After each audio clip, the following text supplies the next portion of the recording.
Yeah. We're back out on the Ruckus, baby. I built this thing like 6 months ago. If you guys didn't get to see those videos, make sure you go check them out. I walked through all of our builds start to finish. And thanks for coming along. I'm Chase, 3C Miniworks.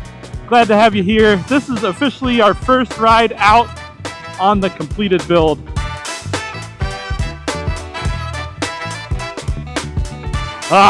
It feels so good, especially coming out of winter.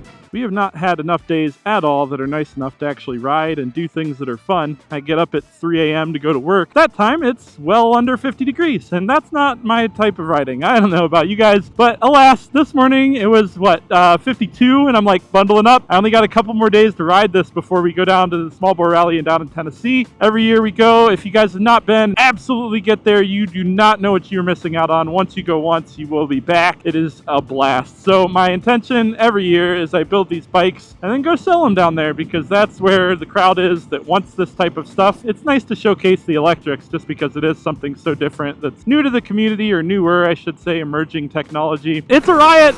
They're a riot. Oh, so fun. You can't not have fun when you're on one of these. I mean, it's something about riding that small bike fast, let alone having the torque just blow by. It's so much fun. With this build, we went ahead and used a QS138. It has a 90H in it. Thing is a tank. I mean, you could demand so much power from this. I currently have this tuned at, I think it's 22 kilowatts. I have to double check on that. I've not really romped on it yet, getting road and seat time on it to make sure everything is the way I want it to be before I start giving it the beans and just make sure it's ready for a potential buyer. But I'll tell you, 22 kilowatts on this little thing, it's a riot. It's a riot. And I implore everyone that's watching, if you ever run into me and you do not ask to ride my stuff, what are you even doing? Because take the keys. Do it.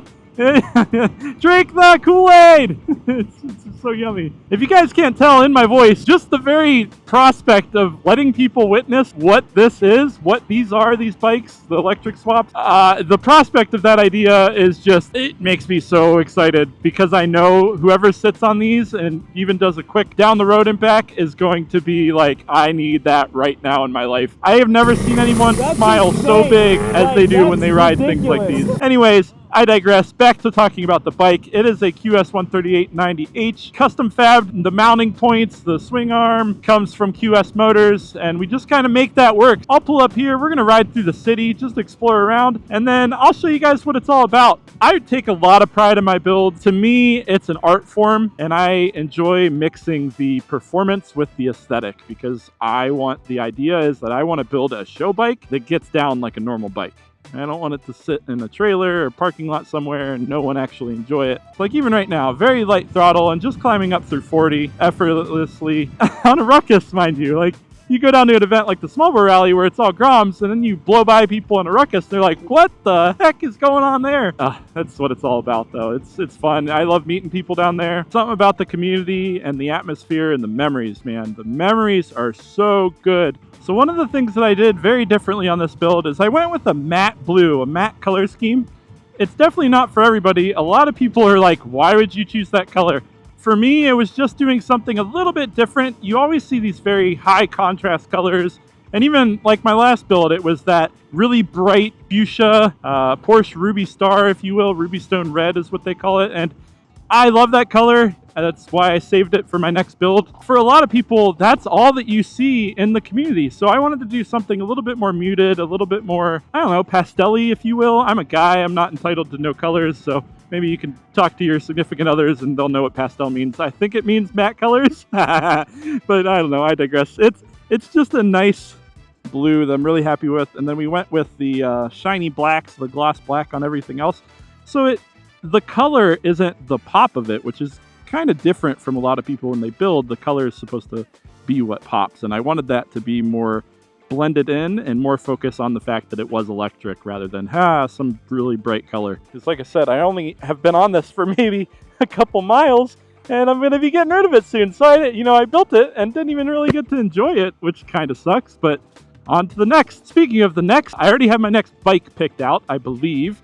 It is going to be a customer commission build. It is going to be different not a Honda product. So if you guys would like to guess what that might be, it is still Mini Moto. I'm not going to give away too much, but I do want you guys to kind of guess if there's any ideas that you think would be cool to see or something that you would expect me to do. This one's going to be different. I really like different aspects of what is going to be on this next bike. So yeah, guess away. I'm curious if anyone will capture it because it's kind of a lesser known motorcycle brand. At the end of the day, I don't really care what I'm swapping.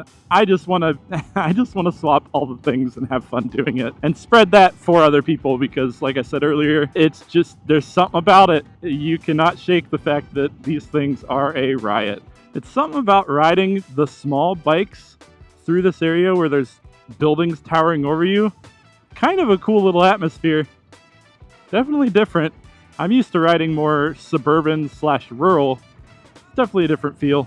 As I said in my last video about the update on the Grom hub build, I have been going through a lot of health issues. I had a couple leg surgeries, have a couple more. I can't lift anything. This is the first time I'm really able to ride, and oh man, it's been easily a month or two. So couple that with winter and bad weather, and it's just a bad times. The overwhelmingly positive sentiment that I've been getting from people in the way of like, hey, take care of your health, content comes next, don't worry about that. And I get that, I agree. But I also think that I owe you guys at least some explanation because I really enjoy putting videos out and letting you guys see kind of what we're doing and kind of pushing the limits in the world of small bore tomfoolery. I might be a little bit farther in between uploads. There is still content flowing and there is still things in the works. So I was hoping in riding around the city that I would find some sort of mural or something cool I could go park in front of, but it doesn't seem like I'm going to really find that. So we're just going to go to the top of a parking deck and I'll show you guys what the bike's all about. Really proud of this one. It's definitely something a little bit different, and I get that not everyone's into Ruckuses. You can still appreciate what it is and that it is so different and unique.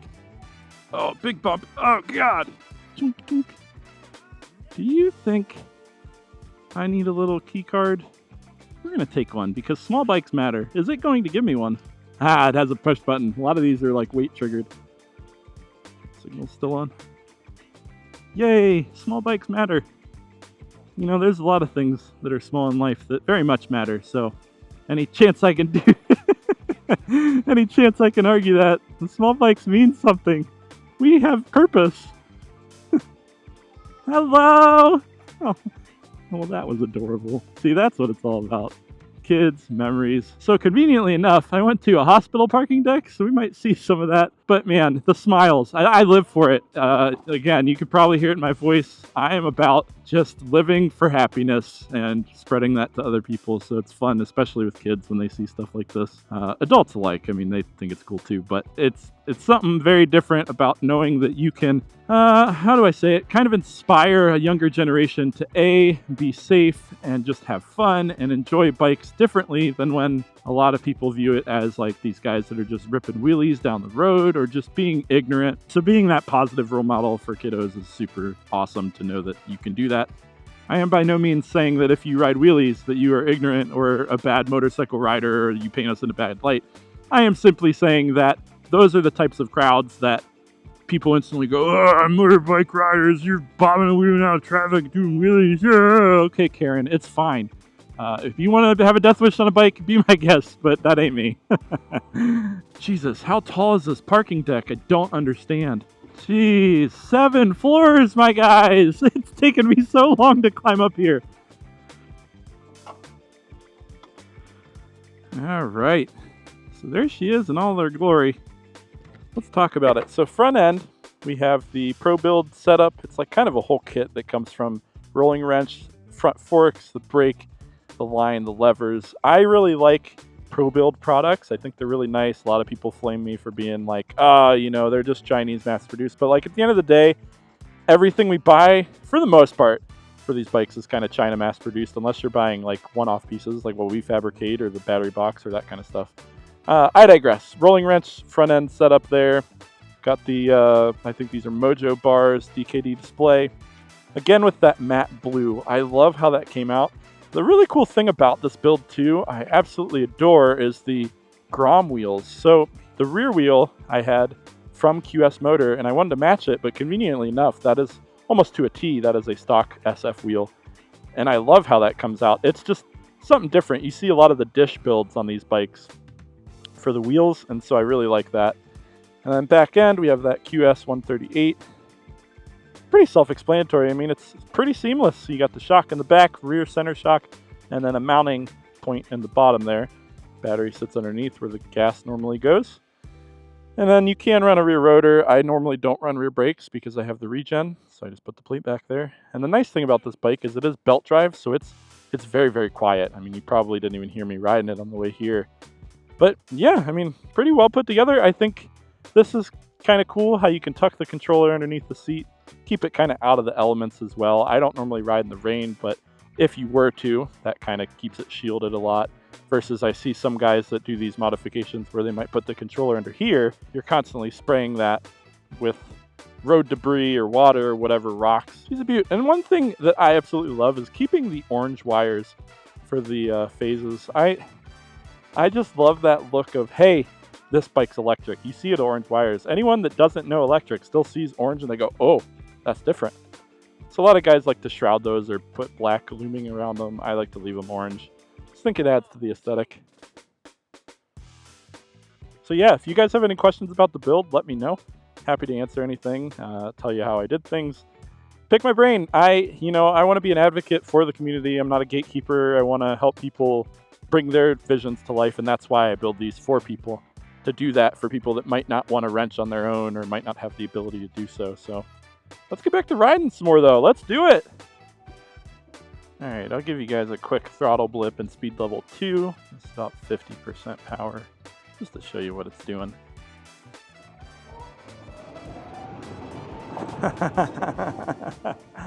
It's so quick. Oh, it's so fun. And it's really sneaky too because it's belt drive. So because it's silent, you don't realize how quick it gets up. The speedometer doesn't even keep up with it. Now the real question is, it let me in with a ticket. Will it let me out? Small bikes matter. What? Oh, it doesn't even let the get me try. That didn't even make sense. Welcome to my life. So this build's been a long time coming. I know I started this, I don't know, it's probably a good 8 months ago, and I got it done within a month or two, but it's just, I couldn't get it out, and then I was waiting on parts, and I had to get bushings made for the wheels, and it was like, constantly there was something, and then it came winter. It's like, God, nothing worse than that. Whee! And the nice thing is right there, I was only pulling about 100 amps. Realistically, I tuned this at about 250, 260. And so 100 amps isn't even half of what, it doesn't need much, especially because it doesn't weigh a lot. So you can just enjoy going around. Now, I will say Akron, the city that I'm in, is very, very bumpy. So you want to talk about a good place to torture test the suspension. This will do it. If something's going to break, it's going to be right now. Oh man, that would suck. It's not me saying that I want that to happen. However, I would prefer it happen to me, not somebody that buys it. But I'm confident. I really do. I torque everything. I'm that guy that goes through every single nut and bolt and double checks everything. And whereas I know a lot of people, it's like instruction manual. What's that? What's a torque wrench? Some of you guys don't even know what a torque wrench is, I bet. Oh, I just did a wheelie over that hole. Jesus Christ. That was a man-eater. Especially on these 12-inch wheels. Oh, man. Yep. I'd sooner bend a wheel than break anything else. Thing probably would have consumed me. Another thing I tried differently on this build was I went with a different battery cell type. Something a little bit different and more budget-friendly, but the range is pretty good on it still. On my previous tests for the Honda Ruckus, the first one that I did, I could have sworn I got like 40 to 60 miles on that, and so if that's the case, that puts me on par or better, which doesn't really make any sense because that had moly cell, which is largely called the king of the cells, the cell world, if you will. If you guys know anything about batteries, everyone always chants about how moly cell is like the best. I don't know. I have to test more. I've still not yet used all the different types of cells. I've used a ton, but they are all very different, and each cell has different things about it, different qualms, if you will. Some are good under load, some are good under storage capacity with less load, and others get really hot, some sag, some do both, There's so many different things that make up how a battery operates and how it reacts under different circumstances. So depending on the build that you're putting it in, really changes how it's going to react and ultimately give you range and or power. For example, the 50S that I ran in my original e-Grom, I will never again run a 50S, and the reason being is because under load, they're great for storage capacity, and that's how companies really sell you on them, is like, oh, Samsung 50S cells will get you a lot more amp hours. And yes, that is true, it has more capacity to it, but oh man, this is so loud. Fix your exhaust. So yes, the Samsung 50S has more battery capacity. However, what they do not tell you, I got a bug in my visor, get out! What they do not tell you is that those cells are very, very bad for discharging over a period of time. So if you are holding load on that, even if it's not like a significant load, the voltage sag on those cells are immense. When you talk about range and power, if you're having a lot of voltage sag, that's going to impact both of those things. And I won't get into exactly why or how, because I could make many videos on just that topic, but if you want to know more about that, then absolutely look into it, because there's a lot of science that goes behind the cells and what are good for what and that kind of thing. Anyways, I am definitely rambling here, so I will let you guys go. I'll see you guys on the next one. Next week, we are going to be in Smoky Mountains. Come say hi. If you're not there, make sure you watch some content, because I always put up our shenanigans, and we're going to have a good time. So I will see you guys later. Have the best day ever. Bye-bye. My voice just cracked.